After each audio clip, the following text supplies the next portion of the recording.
আজকে সানডে, আজকে একটা চিংড়ির মেনু তোমাদের সাথে শেয়ার করছি। চিংড়িটাকে প্রথমে ভালো করে ধুয়ে নিয়ে এই কড়াতে আলু ভাজা হয়েছিল, এর মধ্যেই সামান্য একটু তেল নিয়ে চিংড়িগুলো ভেজে নিচ্ছি হালকা করে, ভালো করে নেড়ে ছেড়ে হালকা করে ভেজে নিচ্ছি।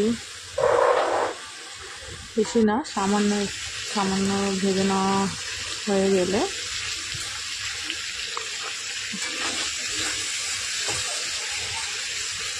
এটাকে তুলে নিচ্ছি। এবারে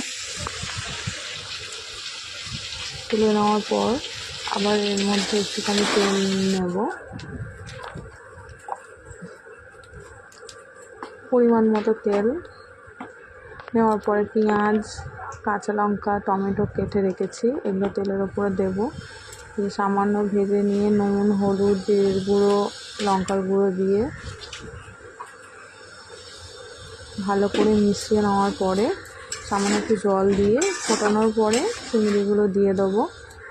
চিংড়িগুলো দেওয়া হয়ে গেলে আবার 2 মিনিট একটু ফুটিয়ে নেওয়ার পরে নামিয়ে নিলে রেডি হয়ে যাবে চিংড়ির ঝাল পেঁয়াজ টমেটো দিয়ে।